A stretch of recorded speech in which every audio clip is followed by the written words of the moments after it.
Y ahora el editorial con Glaxer Tuesta.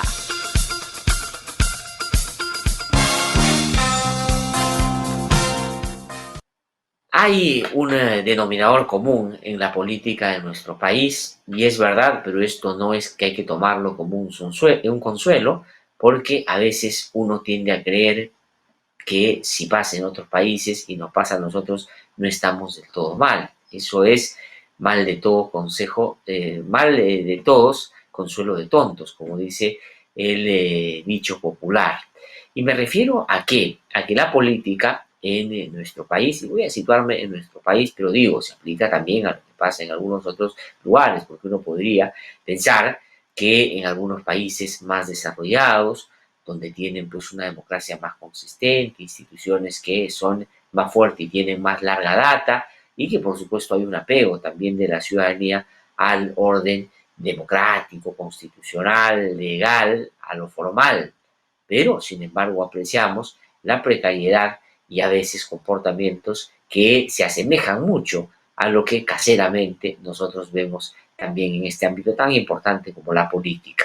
Vea usted lo que está pasando en Estados Unidos, los debates presidenciales, el primero que seguramente usted siguió con atención, refleja justamente esa precariedad también, el comportamiento de Donald Trump en torno a lo que está pasando con el COVID-19, a pesar inclusive de su propia afectación, dan cuenta de que efectivamente una cosa es lo que el país pueda exhibir a través de su historia y otra es lo que pueden o no sintonizar con esa tradición que le llegan al poder por razones que por supuesto no voy a profundizar ahora porque son muchas, pero que reflejan también ese desgaste y ese desequilibrio en el manejo dentro de la propia política. Pero, en fin, no quería sino solo ponerlo como referencia. Pero aquí quiero ir a lo fundamental, lo importante, y es que la política es ese escenario donde hay que buscar tener lineamientos, planteamientos y la visión para cambiar los problemas que tenemos.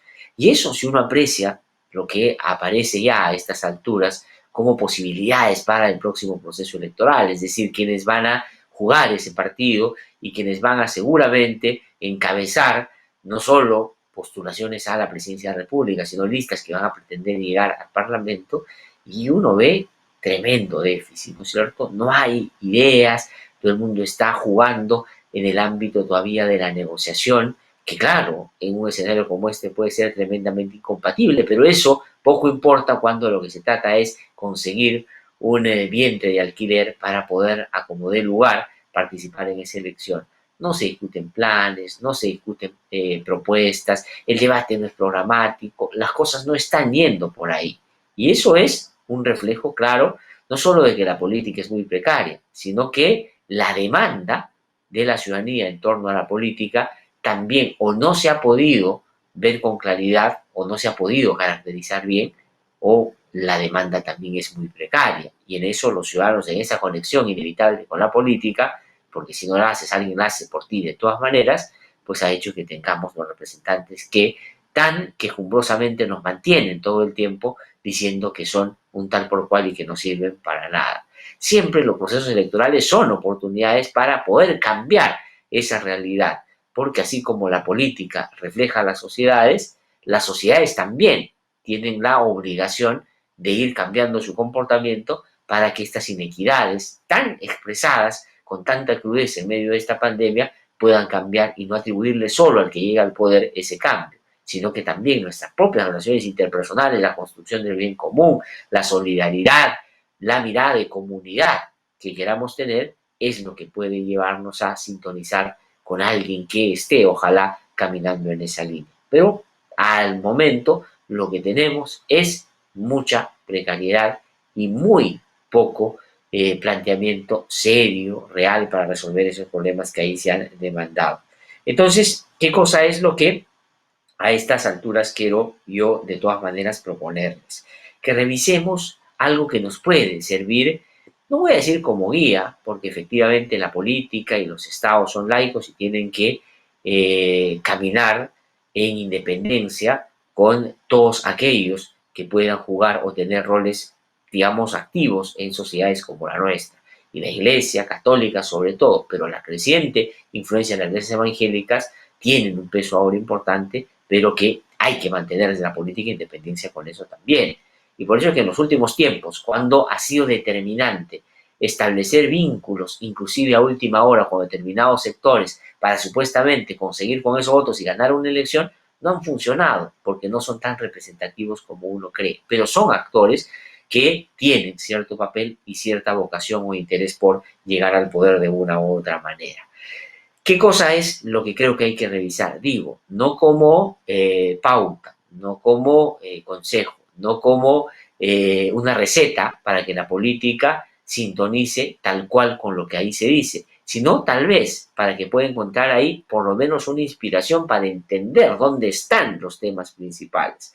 Y me refiero a Fratelli Tutti, que es Hermanos Todos, que es la última encíclica que ha sacado el Papa Francisco, ¿no es cierto?, Vaticano, que hace una crítica muy severa al comportamiento, no solo de la política y de la sociedad, sino también al comportamiento y el vínculo que hemos tenido en nuestra cotidianidad con lo que en los últimos tiempos nos han dicho es la regla inevitable y el cauce natural que hay que seguir en un modelo económico que la verdad no ha ayudado a romper las brechas o a disminuirlas significativamente entre los que más tienen y los que menos tienen. Y sobre todo, no ha permitido que se pueda establecer una mejor relación entre las personas, el Estado, la democracia y la interrelación cotidiana que haya mejorado basado en valores que, por cierto, hay que buscar recuperar. Y hay varios aspectos que son fundamentales de esa encíclica y que podrían ayudar, ojalá, en algún momento a centrar la política. Cada uno en su perspectiva, porque de aquí de lo que se trata, aquí lo que se trata es de poder tener una mirada y una visión, claro que sí, ideológica, a la que uno quisiera aspirar para mover la sociedad de cara a los cambios que tienen que producirse. Y en ese sentido no deberíamos, sino alentar la posibilidad que en el próximo proceso electoral pues existan posturas de izquierda, de derecha, de centro, en fin, que puedan entre sí establecer un diálogo que, por supuesto, en una campaña tiene que ser siempre intenso, con, digamos, un asunto que es fundamental, la voluntad de convencer, la voluntad de, con argumentos, tratar de plantear salidas a los problemas que tenemos y no descalificaciones, no aspectos que puedan poner a las personas solamente en los extremos y de ahí no conseguir nada útil para resolver aquello que nos está interpelando hace bastante tiempo. Y por eso es que la política y la democracia son fundamentales. Pero no hay que dejar que otro haga, hay que participar activamente en ese debate. Y ojalá tuviéramos eso, pero cuando uno escucha y ve a quienes van a ser protagonistas del próximo proceso electoral, es muy difícil situarlos. Ya no solo digo un esquema ideológico, sino mínimamente de conocimiento de el país en su diversidad y en su complejidad para poder, una vez identificarlo, tomar todos los valores que ahí se expresan en algunas experiencias que pueden ser exitosas pero aisladas y que no se han convertido en el tiempo en políticas públicas que puedan apuntar por su firmeza, por su claridad y porque resuelven los problemas a constituirse en la regla y no en la excepción. Pero no hay de eso. Pero estamos a tiempo para desde la sociedad exigir que ese sea el planteamiento que hay que seguir. ¿Qué cosa dice esta encíclica que es muy interesante? Solamente voy a repasar algunos de los puntos que me parecen más relevantes. Dice, la política se vuelve cada vez más frágil frente a los poderes económicos transnacionales que aplican el dividir y reinarás. Esto es lo que dice la encíclica. Y tiene razón, porque la política, que tiene que ser el espacio donde se puedan, con diversidad de puntos de vista, conseguir aquellos que puedan traducirse en políticas públicas y resolver los problemas de la gente, están muy influenciados por los intereses particulares. Ejemplos muy concretos que hoy día vemos en nuestro país en el Congreso de la República. ¿Cuántas de las crisis que hemos tenido en los últimos tiempos se han sostenido en el interés de determinados grupos que llegan a la política, consiguen poder y tienen, por ejemplo, una presencia importante en el Congreso de la República, ha sido porque han querido hacer prevalecer esos intereses personales, individuales o grupales por encima de los intereses que la nación o el país demanda hace bastante tiempo se miren con más atención. ¿Y cuánto de eso que hemos podido en los últimos años sobrellevar, a veces no de tan buena manera, para que no terminamos siendo envueltos por esos intereses y comidos totalmente por aquellos? ¿Cuánto nos ha costado pelear por eso? Pues muchísimo. ¿Y qué consecuencia práctica ha tenido eso? Que se han tenido que tomar algunas decisiones que puedan ayudar a poner las cosas en su debido lugar. Es decir, la voracidad con la que estos intereses particulares llegan a tomar la política y a tomar el Estado, mirándolo como un botín para proteger sus propios intereses, ha sido la regla en los últimos tiempos y nos han generado crisis. Este Congreso ha generado dos momentos de crisis muy intensa que finalmente, por lo menos en apariencia, se han resuelto. Una que ha podido llegar inclusive a un golpe de Estado. ¿Y por qué? Por privilegiar los intereses de quienes llegaron a la política, no para lo que ésta debería en esencia representar, que es el traslado del interés de la gente para que quienes están en la política ayuden a resolver lo que cotidianamente los aqueja.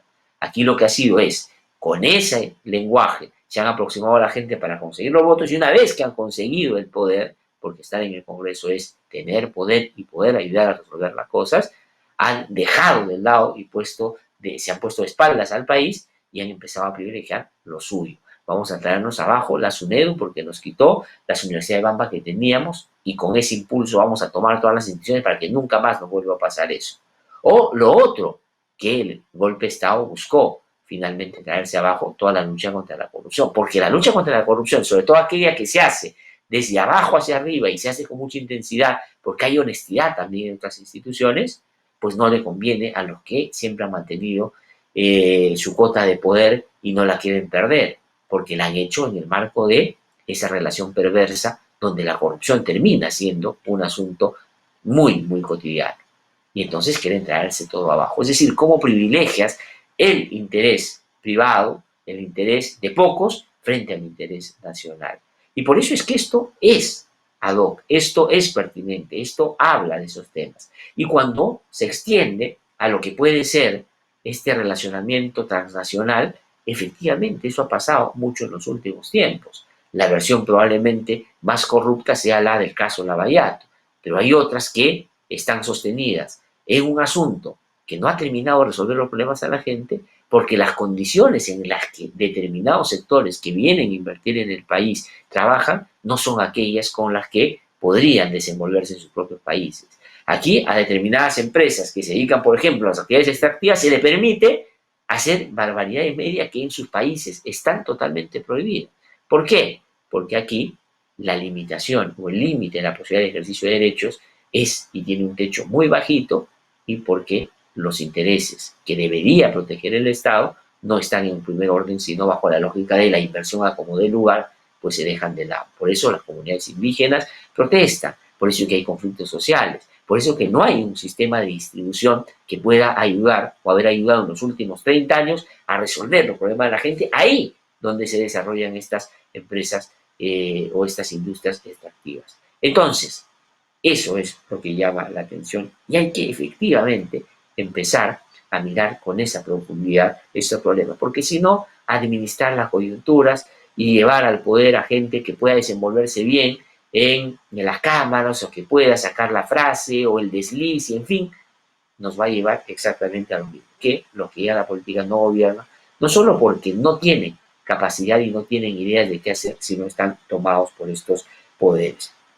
Dice también esta encíclica, Hermanos Todos, que hay que cuidar el mundo que nos rodea y contiene ese cuidado a nosotros mismos, dice, pero necesitamos constituirnos en un nosotros que habita la casa común. Frecuentemente las voces que se levantan para la defensa del medio ambiente son acalladas o ridiculizadas, disfrazando de racionalidad lo que son solo intereses particulares. Y esto es lo que pasa en nuestro país. Es decir, se criminaliza, se persigue al que disiente.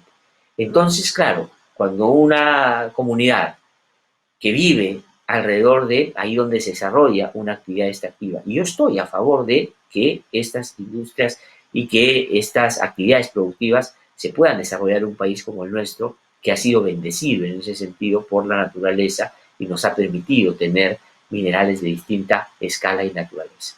Perfecto, está muy bien, pero no se puede hacer como lamentablemente se ha venido haciendo en los últimos tiempos, de espaldas a la gente.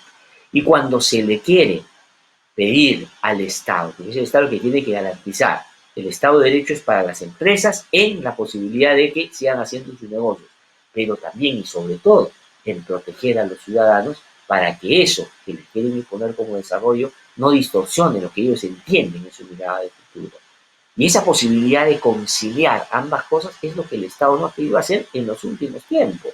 Y se ha subordinado el derecho, los derechos de las comunidades para privilegiar la inversión. ¿Y cuál ha sido el resultado?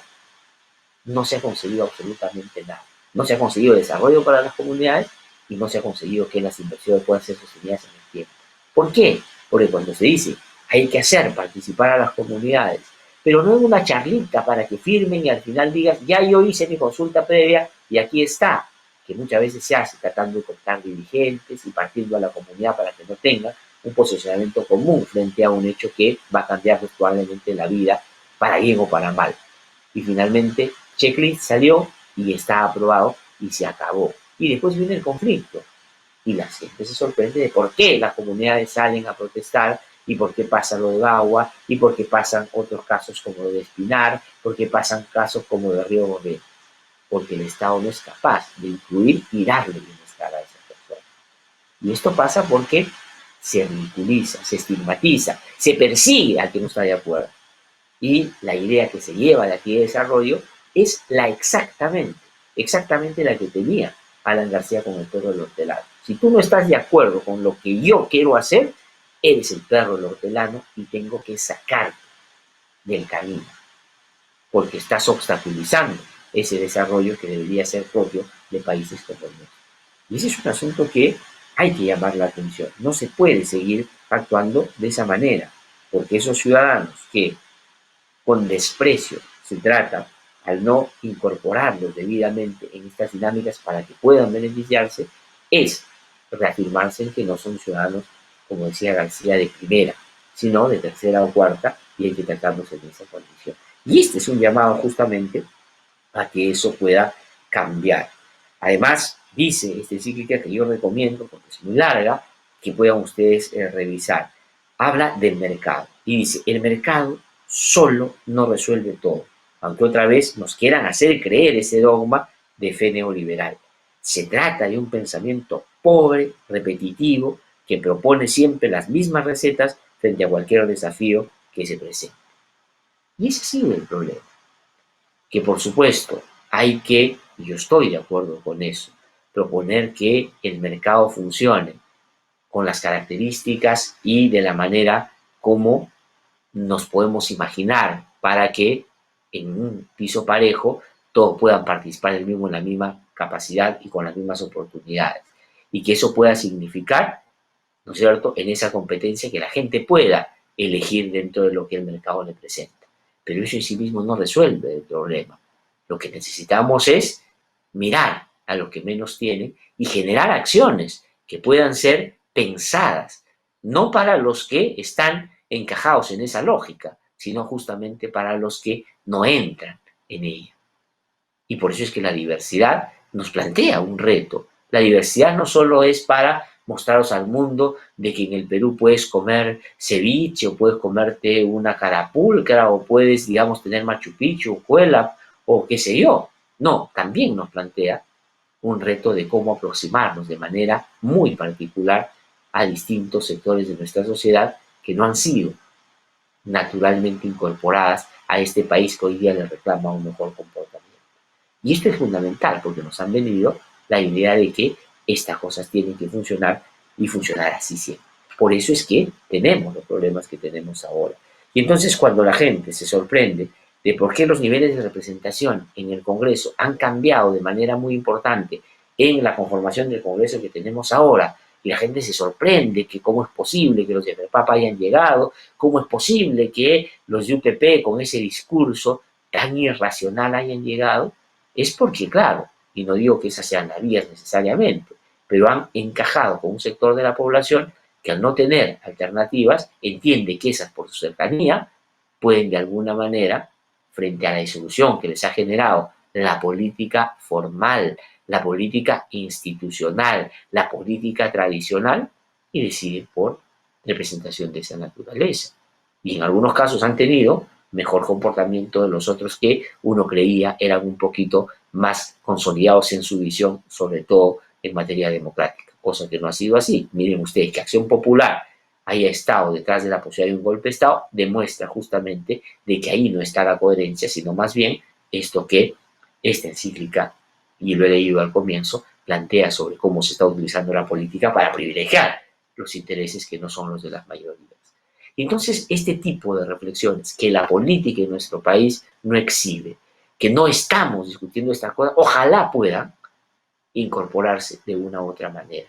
Porque si no aprendemos de lo que estamos viviendo hoy día, esta pandemia tan dura que tanto nos está costando, estamos superando ampliamente las 800.000 personas contagiadas.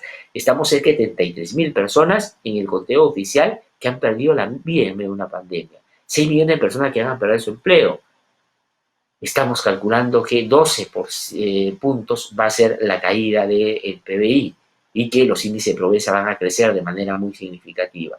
Y en ese escenario, con las inequidades que se han podido apreciar a flor de piel, cuando una persona se muere haciendo una cola porque no hay atención en un hospital, la discusión hoy día de la política pasa por temas que la verdad son los menos importantes. ¿Y por qué pasa eso? Porque la política no tiene que ofrecer, pero también hay que entender que las personas y los ciudadanos y ciudadanas que van a tener la posibilidad de cambiar o no la dinámica política en nuestro país, tenemos que ser más exigentes y demandar que aprecien y empiecen a discutir estos temas. ¿Qué tipo de desarrollo vamos a nosotros querer de aquí en adelante? El mismo, ese que nos han vendido el cuento, ha resuelto los problemas de nuestro país, ¿realmente los ha resuelto? Miren ustedes, y poner el ejemplo solamente de la educación en nuestro país. No es que cuando Fujimori, el que está preso por corrupto, por violador de derechos humanos, ¿no?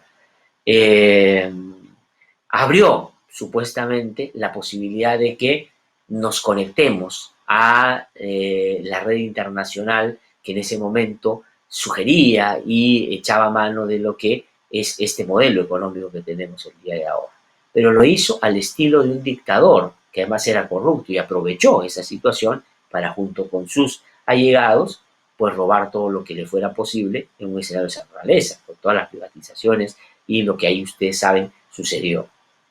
Y ahí habilitó todo. Ese problema de las universidades Bamba surgió ahí.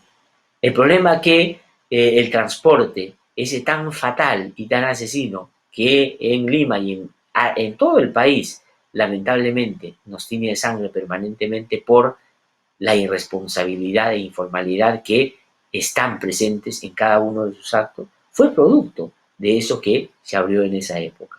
¿Por qué? Porque el mercado es el que resolvía. La oferta y la demanda, ¿no es cierto? El lucro, la competencia, era lo único que nos resolvía los problemas. Y miren dónde hemos terminado, porque esa dinámica entró en la política también. Yo te compro para que tú me vendas tu conciencia. Claro que sí, eso viene, no voy a decir únicamente el fujimorismo, pero el fujimorismo lo llevó a su máxima expresión en los 90. Y de ese fujimorismo el que no hemos salido. El otro día me preguntaba en una entrevista sobre una afirmación que yo hice, que el fujimorismo no es un partido, el fujimorismo no es una doctrina, el fujimorismo es una manera tramposa de relacionarse con el Estado y con otros, para siempre sacarle ventaja de espaldas a lo que la gente siempre ha necesitado que resuelva. Porque resolver los problemas de la gente no era un asunto que estaba en su cabeza, sino mantener el problema latente para que con asistencialismo y populismo, que también Francisco, a través de esa encíclica, critica severamente, porque critica el populismo, los nacionalismos que tanto daño le hacen a nuestro país, porque justamente se utilizan para los fines que esa dictadura los utilizó ferozmente. Eso se rompió y nos libramos de lo que eso nos había ya causado hasta ese momento. Entonces, esto nos tiene que sugerir, esta construcción de lo que en su momento, por lo menos se decía, iba a ser parte del debate sobre la nueva normalidad, la construcción de la nueva normalidad, se ha agotado. ¿Y qué cosa es lo que estamos discutiendo ahora? Hace el propio presidente de la República le preguntaron el otro día qué cosa es lo que él consideraba tiene que ser el centro del debate y lo que debería caracterizar este nuevo momento después de que él se vaya del Palacio de Gobierno y este Congreso también. Y dijo, claro, un asunto, luchar contra la pandemia. Bueno, eso de todas maneras, porque si dejamos de luchar contra la pandemia en términos sanitarios, pues estaríamos fuera de la realidad. Después, crecimiento económico y crecimiento económico. Y entonces, el bienestar para la gente, las reformas que hay que hacer, los cambios para que no tengamos este sistema de salud, porque claro, el mercado te habilita también la posibilidad de que tengamos gente ofreciendo cualquier cosa sin que te garantice un servicio adecuado, porque no hay controles, porque en fin, miren ustedes lo que ha pasado con la salud pública o con la salud privada. Miren ustedes lo que ha pasado con la educación privada, que supuestamente había en los últimos tiempos resuelto un problema que el Estado no podía asumir por un otro motivo. Yo diría por incapacidad, por corrupción o por una mirada ideológica de lo que debería ser el Estado también en la educación, porque hay gente que cree que se tiene que vender ese servicio. En fin, pero ¿qué pasó con la pandemia? Cuando quebraron decenas o centenares de colegios y que no pudieron seguir funcionando privados, ¿a dónde se fueron sus alumnos? Al público. Es decir, cuando hay problemas, sí, el público te resuelve el asunto. ¿A dónde van las empresas en épocas de esta naturaleza cuando con severidad una pandemia ha atacado, por supuesto, la economía en las proporciones que yo he mencionado? ¿Quién es el que finalmente termina avalando la posibilidad de su recuperación? El Estado. El Estado. ¿Y qué cosa hacen los privados después de recibir? Despiden a la gente porque no les importa, porque lo que necesitan es seguir ganando lo que ganaban antes. Y entonces el Estado, o entonces quienes quieren aspirar a gobernar este país, deberían tener en el centro de su planteamiento una respuesta para que no regresemos a eso que teníamos antes, sino que realmente las cosas cambien. Algo de lo que se ha hecho en los últimos tiempos, con demagogia sobre las AFP, sobre la ONP, sobre todo eso, ¿apunta a resolver en serio el problema o apunta simplemente a ser el trampolín de algunos o algunas para hacerse notar y hacerle creer a la gente que está buscando resolver el problema? Ese es el asunto que hay que, como ciudadanos, observar. Porque la demagogia, el populismo, todo eso te da para un montón. Y mucha gente en su desesperanza entiende o cree que esa puede ser la salida. Por eso es que la salida se tiene que construir de cara a cambios sustantivos y significativos en la manera como se relaciona el Estado con la gente, garantizando o no derechos. Ese es el tema. O sea, las democracias hoy día no se miden sino por la posibilidad de sus ciudadanos, digamos, los países donde hay democracia, de poder garantizar sus derechos fundamentales. Si eso no es posible, no está funcionando y hay que fortalecerlo. Y también sobre eso habla esta encíclica que yo recomiendo, de verdad, que ustedes lean. Yo he tratado de leerlo con algo de diligencia para poder no solo comentar esta mañana, sino también para proponerles eso a ustedes, ¿no? Y habla, por supuesto, de la democracia. Y habla de la democracia de esta manera. Dice, ¿qué significa hoy? Algunas expresiones como democracia, libertad, justicia, unidad han sido manoseadas y desfiguradas para utilizarlas como instrumento de dominación, como títulos vacíos de contenido que pueden servir para justificar cualquier acción. ¿Cuántas cosas se han cometido a nombre de la democracia porque no hemos podido corregir a través de cambios significativos en las estructuras de nuestra relación o de nuestro Estado?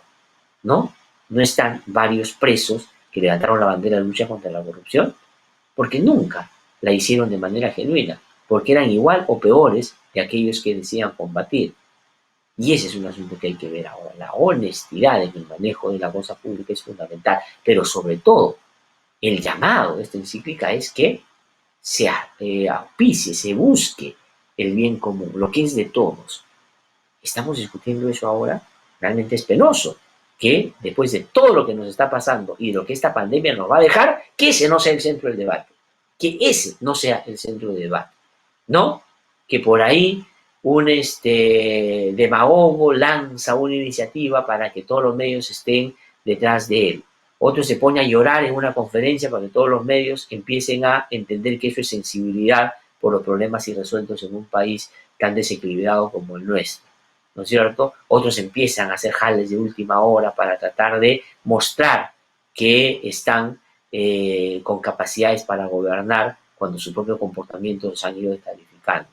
O hay algunos que, por supuesto, dicen ya vamos a sincerar la cosa, vamos a poner al que la rompe todos los procesos electorales para que de una vez se mete una plancha y así de una vez por todas hacemos las cosas como se hacen toda la vida. Entonces, estamos discutiendo los temas principales y eso es lo que hay que, por supuesto, apreciar por estos días. Es bien importante, hermanos todos, Fratelli Tutti, así se llama esta encíclica.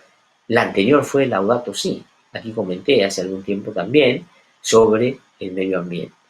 Si usted suma esas dos reflexiones que hace Francisco sobre temas muy pertinentes y que directamente nos vinculan porque los padecemos cotidianamente, la política podría tener un aliento a discutir o por lo menos empezar a preocuparse de aquello que es fundamental para la gente.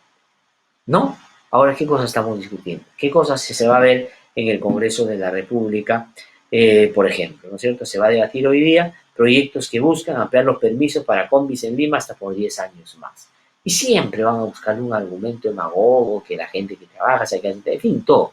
Pero porque no queremos cambiar lo que fue inspirado en el marco de una dictadura como la de Fujimori.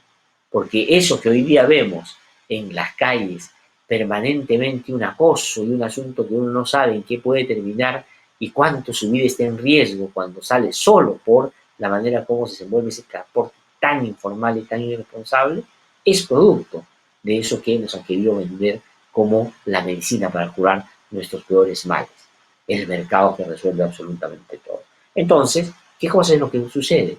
Que estos, digamos, no voy a decir empresarios, estas personas que están vinculadas a este rubro y con esas características, cooptan determinados sectores del Congreso de la República, meten su tema y en fin, porque además ya están pensando de cara al 2021. ¿Cuánto de votos me puede dar eso? Esta gente son tantos, tienen tantos familiares, podrían votar por nosotros, en fin, vamos a darle lo que ellos necesitan.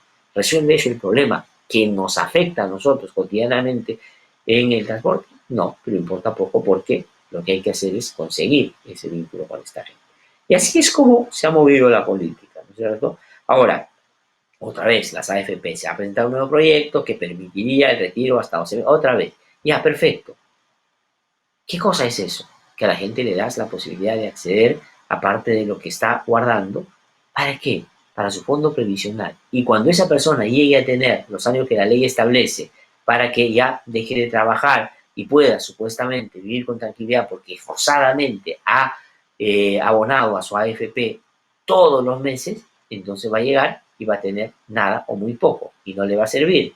Y en una situación indigente, a veces muy, muy terrible, porque ya nadie se quiere hacer cargo de esas personas, pues la gente va a morir como mueren muchos de ellos, sin tener absolutamente nada, después de haber entregado su vida, a veces al propio Estado de todo el país.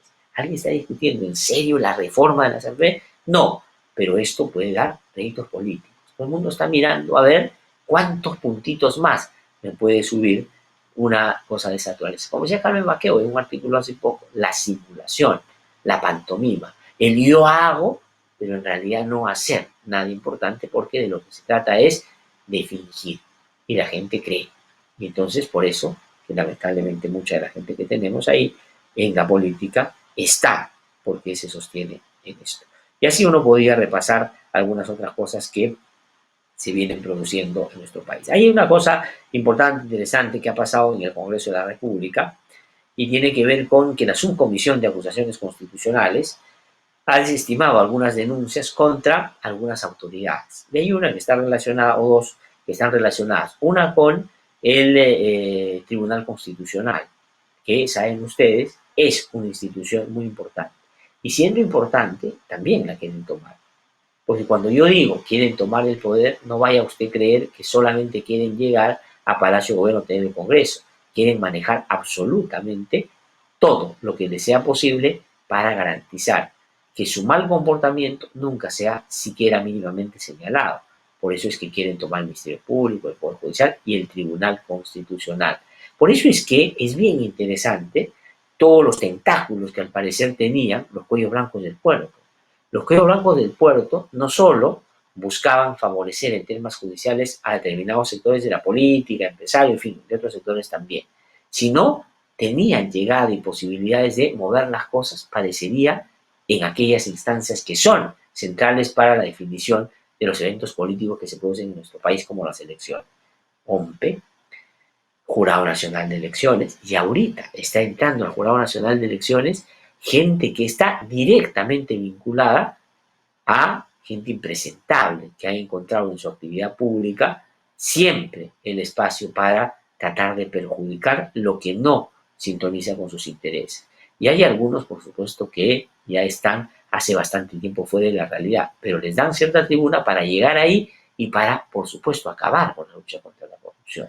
Y eso es lo que ha pasado con el intento de, por supuesto, a patadas y con patecabra de Villestein de querer entrar al Colegio de Abogados de Lima y acaba de meter a su gente al Jurado Nacional de Elecciones. Cuidado con eso, porque si hay una persona que es perniciosa para las instituciones es Javier Villestein. No solo porque es defensor de gente vinculada al caso Lavallato, es abogado del caso Lavallato, de algunos que están hasta el cuello involucrados en actos de tremenda corrupción, sino porque además ha defendido en los últimos tiempos todos los peores embates contra el sistema democrático y contra el Estado de Derecho. Y ha querido tomar por asalto el Colegio de Abogados de Lima. ¿Para qué? Para traerse abajo todo lo que sea posible en torno a lo que es sin duda el encargo que le han dado, aprovechando, por supuesto, de sus claras limitaciones, ¿no? Aunque lo pone como el jurisconsulto más recorrido de este país, a mí siempre me ha parecido, porque lo he tenido a medio metro de distancia, un ridículo señor que cree que las cosas que hace tienen algún sentido, cuando la verdad siempre cae en ridículo. Pero en fin, ese es un tema que hay que mirar. Entonces ayer se ha, en el Congreso de la República, archivado algunos de estos casos, la cosa es lo más saltante, y me parece que era correcto porque había una indebida persecución ahí, con el ánimo siempre de lo que en su momento, en un audio se le escuchó decir al tristemente recordado señor Velázquez Queiquén, que decía, ya con eso le bajamos la llanta al tribunal y con eso, por supuesto, ya no lo dejamos andar tranquilo. ¿Y por qué querían bajar la llanta al tribunal? Porque luego querían tomar el control del mismo, meter a su gente y que éste actuara como actuó ese tribunal cuando el señor Velázquez Queiquén y el señor Alan García y otros apristas tenían el control del Tribunal Constitucional.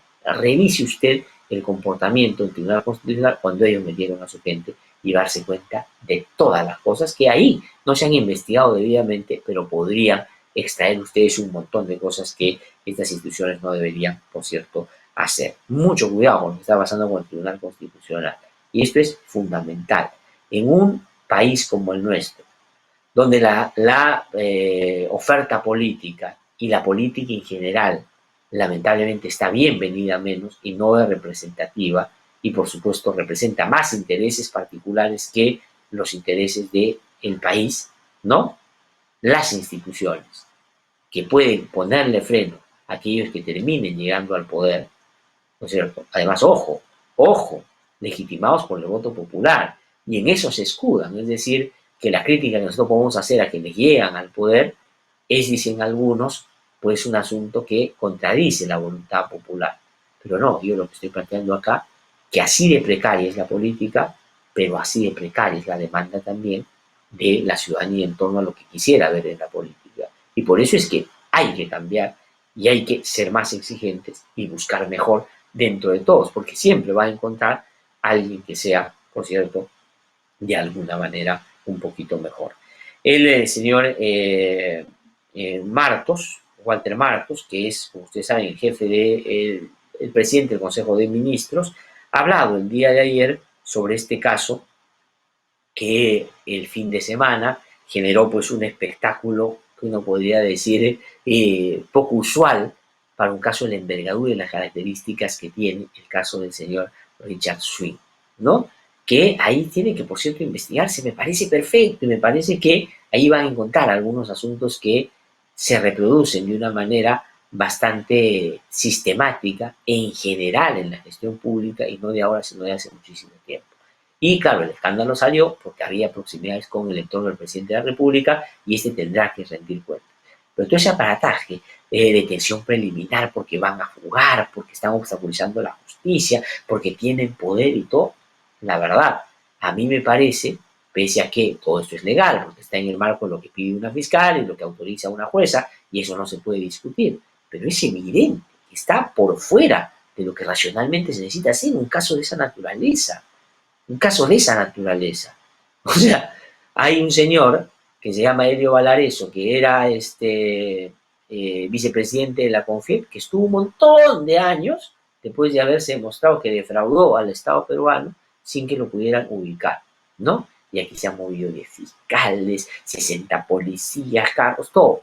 No digo que esa persona no tenga que, por cierto, rendir cuentas ante la justicia, hay que hacerlo, pero todo eso tiene también, me da la impresión, no porque yo diga que el Ministerio Público está aliado con quienes quieren perjudicar o generar un acto político de esta naturaleza, pero de repente en el interés de mostrarse independientes hay una sobreactuación para también hacer lo que finalmente yo he criticado en la política, dar la sensación de que, cuando en realidad hay que hacer. Ahora tienen 7 días para resolver este tema. Sin 7 días que se vencen, viernes, sábado, domingo, lunes, martes, miércoles, el jueves, o sea, el jueves, pasado mañana, tienen que haber hecho todas las diligencias para que estas personas pasen a otra condición.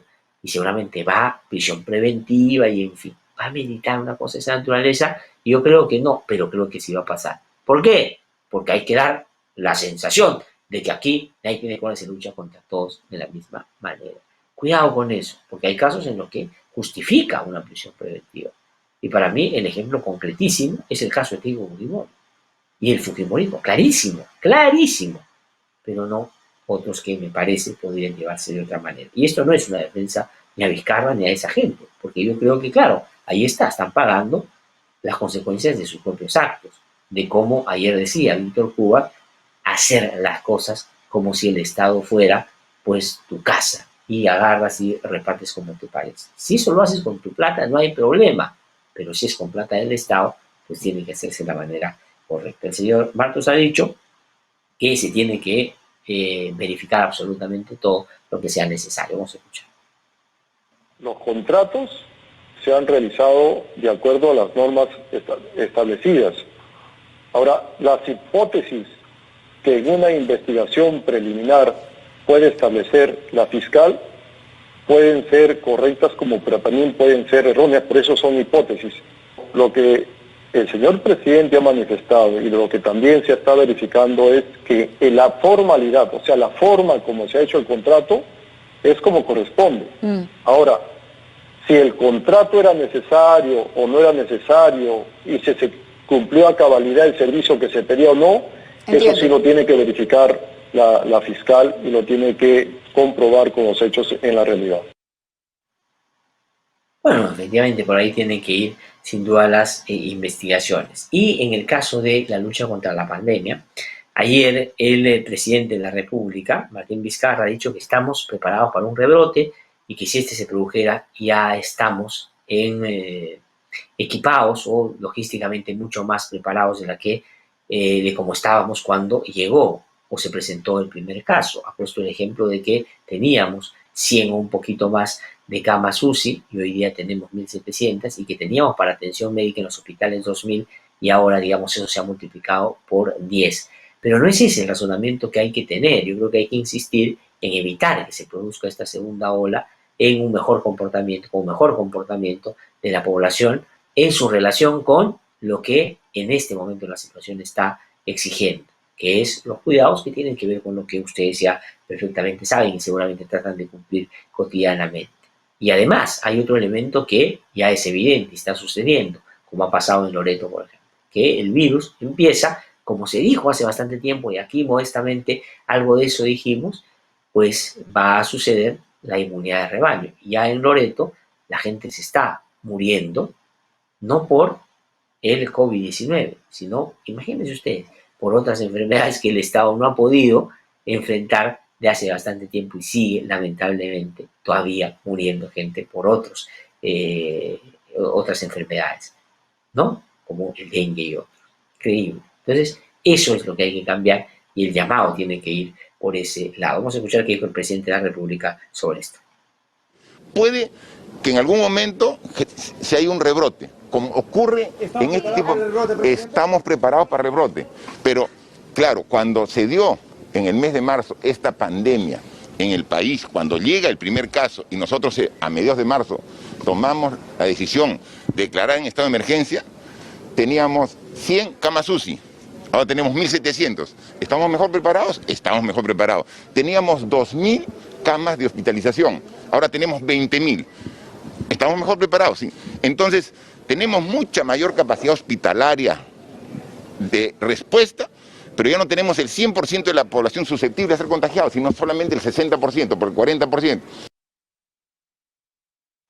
Bueno, pero vamos a ver que eso no signifique una voz de, no voy a decir aliento, pero de desentendimiento de la gente en torno a que el asunto ya está pasando y como el Estado está en mejor condiciones, no importa qué pase porque vamos a tener mejor respuesta. No, ese no es el mensaje. El mensaje es que hay que seguirnos cuidando.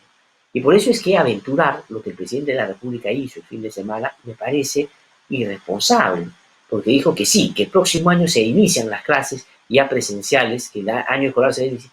¿Cómo así? O sea, digamos, si es que ya hasta ahora los cálculos más optimistas dicen que podría esto hacerse, dicen el primer trimestre. Yo dudo que sea así, estamos hablando de la vacuna.